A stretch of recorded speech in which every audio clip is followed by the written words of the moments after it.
Hey folks, this is Scott, son of a hillbilly here, and I have just finished organizing all my tackle boxes.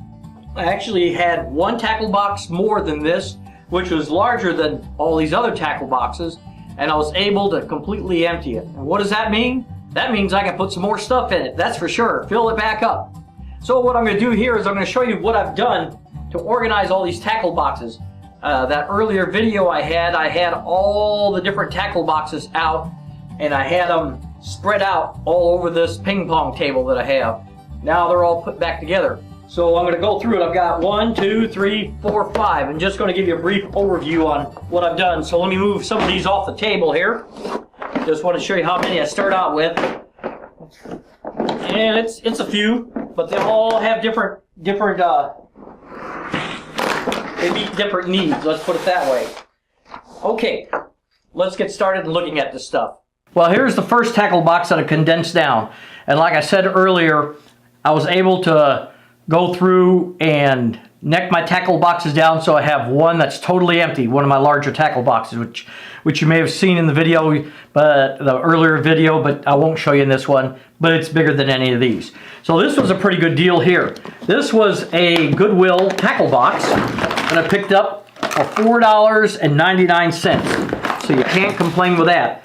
What I like about this tackle box is it's got a see-through top, so I can see what's in there, and then it has storage inside. So we're going to look at the see-through top first.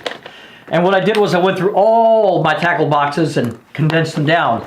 I made this one into basically a spinnerbait. So I've got my J-style spinnerbaits over in here.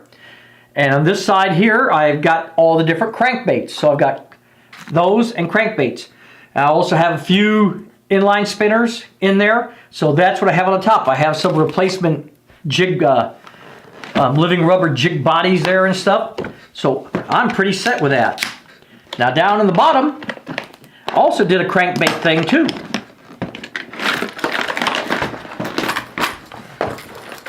And if you look here, you'll see I've got large crankbaits here. These are going to be fishing for muskie or northern, another northern or muskie lure. I've got some living rubber jigs. Love fishing with a living rubber jig. And then I'll put some of the soft plastic on the back or pork rinds or something to trail them. Some top water mice. I have some Berkley shads in here. I like those Berkley shads. Things slipping around, kind of hard to hold. But a variety of different crankbaits. So this is going to be my spinnerbait, jig box, and crankbait box all in one. So that's going to be really handy, and it's not overly large to be hauling around. Then I have this magnificent beauty right here. My brother originally gave me this, so I want to thank him very much for giving me that really nice tackle box. I like the soft-sided. What I like about this is it has a whole bunch of smaller containers inside. So on the top here, I've got my small plastic worm flip case. So all these different types of rage worms and plastic worms, Berkley worms, Zoom, you name it. I've got a whole bunch of them in here. So I can use those. Just take this along with some hooks and some sinkers and just use this for fishing. Very convenient.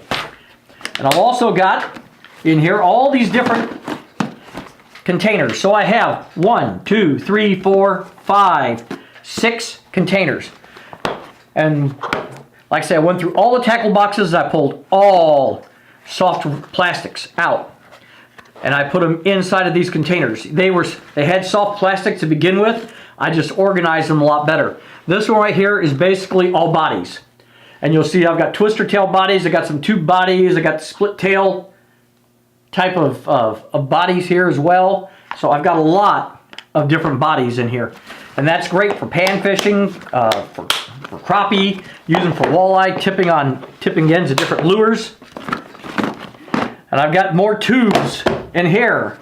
I was able to get this down to some twister baits and other jig heads. I've got one whole thing which is just basically all jig heads in here. I do have some miscellaneous, whenever I have a larger container, got some miscellaneous rubber body jigs in there. but a lot of that stuff was spread out over all of my tackle boxes. So if I grabbed the tackle box and I didn't have what I was looking for in there, it was left at home because I didn't bring it with me. But this way I've got it organized, so if I just want to bring part of this, I can. If I want to bring the whole thing, I can. It's just up to me. So 6 of those, and then I also have this really nice soft-sided tackle box, which again holds tons of plastic worms in it. You'll see I've got also some twister tails up in here. You may not be able to tell in the video. I've got twister tails up in here, and then I've got some, plastic worms here, some rage worms in here. I've got all kinds of different stuff. I got some Berkeley worms, just a variety. And what's so nice about this is that it can be folded up and down. And this is a Zebco tackle tote, so you can put anything in there. I like putting the plastics. That's how my brother gave it to me. That was really very nice of him. So I've got this tackle box. I plan on using this one a lot, because this season is going to be the season of plastic. So I'm going to be doing a lot of plastic fishing this season, along with my regular live bait fishing. Whatever makes it work, but I want to, give this plastic season a real try. And I'm going to try a lot of plastic worms this year. Of course I'll be fishing for bass, but I love fishing for catfish. I like fishing for walleye. I like fishing for carp. I like fishing for whatever in the heck will bite. So this is my Shakespeare soft-sided tackle box. So this will be another one of the prime tackle boxes that I have. My other prime tackle box I have, this is my live bait fishing tackle box. When we take a look here, you'll see that I've got my clippers up here. This will go with me every time also. So those 3 main tackle boxes will be what I take. There might be times I just take this and leave all the other stuff. If I'm going straight for catfish and nothing else, this is all I'm taking with me. If I'm going down the river fishing for drum, carp, catfish, dogfish, whatever in the hell's out there, this is what's going with me, this tackle box. I've got boxes of hooks here.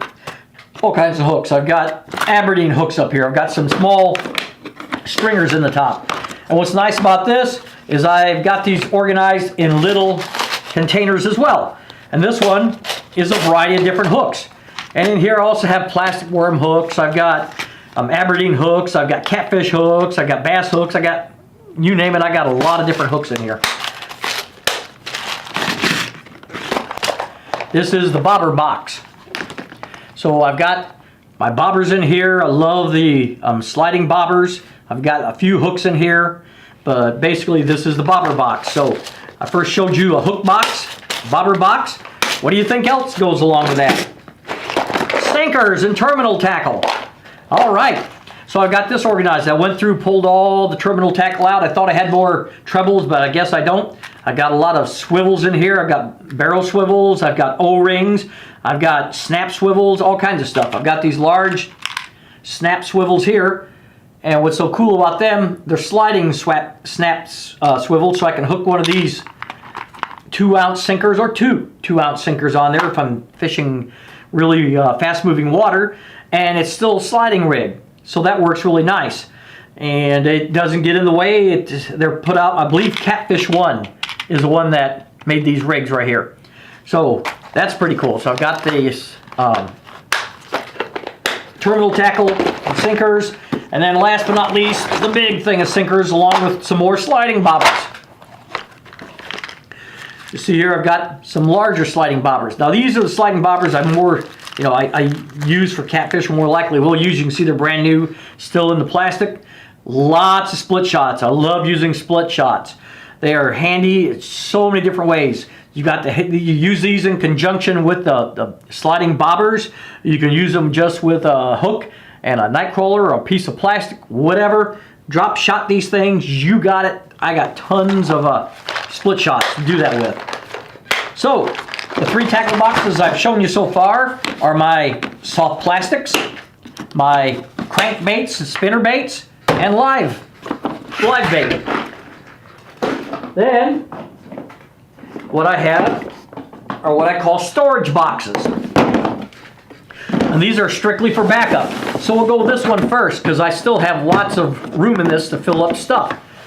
So when I hit the different sails, and there will be sails, you see how the top of this is empty? So is the second shelf. And what do I have down in here? I've got backup line, got 50-pound test, I've got some gold lure stuff, I've got the stuff or paint for repainting all the different jig heads that get worn off. I've got some more regular bobbers, and I got a sliding bob, several sliding bobbers, large sliding bobbers here. So when I'm going for the big boys, I'll use those large sliding bobbers. But this is a storage box. So when I need extra supplies to fill into the other stuff, I'll pull from this box. And this is my last storage box that I have. And it's a hook storage box. Look at all those hooks that I have in there. All these things. This is all hooks up here. I've got every size except for really, really super gigantically big hooks, which I don't need for around here. But I do have some 5/0, 4/0. I got some number 2s. I've got all kinds of stuff in here. I've got the number 8 circle bait hooks. I've got, you name it, along with some regular old style, or they're still very usable, round bobbers. There's some 5/0 hooks right there. I mean, this is a backup. So when I know I'm going to be going catfish fishing and I need some larger hooks, or if I'm running low on other ones, this is where I pull for my backup. This is my own personal tackle shop right here. So I like to make sure that I'm stocked up. And what's so cool was I originally bought this tackle box with a whole bunch of the hooks in it for $5. I couldn't believe how many hooks were in this tackle box that I started out with. I got it at a yard sale for $5, and it was not quite a yard sale. It was more like one of those sales where where the person passes away and they sold their stuff there. So this was probably their dad's tackle box. They didn't know what it was, so I took care of it myself. All right. Well, I hope you folks enjoyed that. And in other words, what you should be doing is going through your tackle boxes. I had, 1, 2, 3, 4, 5, 6 tackle boxes. 6 tackle boxes total. That I necked them down to 5. I organized it so I didn't have stray lures, stray hooks, stray soft baits, all in each one of the tackle boxes. I want them to be more organized so that they would be easy for me to grab and go. Now, it doesn't mean I can't pull a little bit from another if I think I might use a little soft bait along with some of the other stuff. But that's kind of how it got all messed up in the first place. I'd grab a little bit, and that's something you have to do at the end of the season. It's just that simple. Go through, throw out stuff that's garbage. There's going to be some plastics that have been used too much. There'll be other bait that's all fried, and this is what you need to do. So get them all neck down. Get your tackle clean. Get it all ready so you'll be ready for the season. And get out there and do some fishing when it happens. Now the next video I'm going to be putting up will be how I'm getting all the rods ready. And I'll go through what you need to do in order to get your rods ready. This is what you needed to do in order to get your tackle ready. And also, if you have open spaces like I had in there, it's time to go hit all those bargain sales that they have at all the different stores. Fleet Farm had a whole bunch of discount lures in the back. Some of them were ice fishing, but there were a lot of others. And when they get ready to put out the old model lures, they're making space for the new ones coming in. So that's when I take advantage of those sales. Also at the end of the season sales too. That's why I have extra spaces and a whole extra tackle box to put things in. Okay, folks. If you like what you saw here, subscribe. Hit my subscribe button. And also go to my website, www.sonofahillbilly.com. Again, www.sonofahillbilly.com. Sign up for my newsletter, and it'll notify you of when new articles are put out, new podcasts are put out, different blog posts, and anything special that's happening. And by doing that, you'll also get the first chapter of my Hillbilly Fishing Guide, which I'm going to be putting out in total for you to have as just a standalone product. Right now it's in conjunction with a course I have on Udemy on how to learn how to fish and fill your freezer, where I give you all different types of information on that. You can always stop over there, drop me an email, I'll give you a discount code so you can get it at a better price. But for now, thanks for watching, and I hope to talk at you later. Have a good time and get your tackle ready, folks. You'll really love it if you do.